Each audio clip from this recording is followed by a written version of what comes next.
Assalomu alaykum, aziz avtomobil ishqibozlari, Drive Morpsr kanaliga xush kelibsiz. Bu yerda har bir video VIP kayfiyatda boshlanadi. Go'yo siz qizil gilamdan yurib, yangi mashinani birinchi bo'lib ko'rayotgandek bo'lasiz. Bugun esa sizni ko'pchilik kutgan va ko'chalarimizga juda mos bo'lgan Chevrolet Cobalt 2026 bilan tanishtiramiz. Bu avtomobil bir qarashda oddiy ko'rinsa-da, ichida ko'p qiziqarli sirlar yashiringan. Dizaynidan boshlaylik. 2026 yilgi Cobalt tashqi ko'rinishda yanada silliq va zamonaviy bo'lib, old panjarasi biroz kattalashgan, faralari esa LED texnologiyasi bilan yanada tiniq va chaqqon ko'rinadi. Yon tomondan qaraganda esa tanish, lekin biroz sportcha chiziqlarni ko'rish mumkin, xuddi kostyum kiygan. Lekin krossovka bilan yurgan yigitga o'xshaydi. Orqa qismi ham soddaligini saqlab qolgan, ammo fonarlari yangicha dizaynga ega bo'lib, tunda juda chiroyli ko'rinadi. Saloniga o'tsak, Chevrolet bu yerda qulaylik va amaliylikni ustuvor qo'ygan.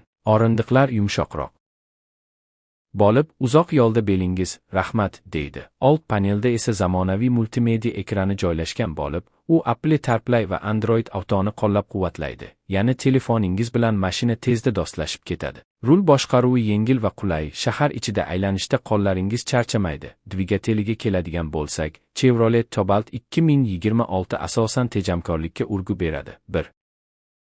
5 litrli benzin dvigateli kundalik foydalanish uchun yetarli quvvat beradi. Tezlikni sevuvchilar uchun bu sportkar emas, lekin svetofordan chiqishda uyalib qolmaysiz. Yonilg'i sarfi esa juda maqbul bo'lib, hamyoningizni xursand qiladi. Xuddi do'stingiz bilan choy ichib, hisobni ko'rganingizda, arzon ekan, degandek his bo'ladi. Uzatmalar qutisi silliq ishlaydi. Avtomat varianti esa shahar tirbandligida haqiqiy najot. Xavfsizlik masalasida ham Chevrolet bosh kelmagan. Old va yon xavfsizlik yostiqchalari, ABS va ESP tizimlari haydovchiga ishonch bag'ishlaydi. Ya'ni siz faqat rulni ushlab, yo'lda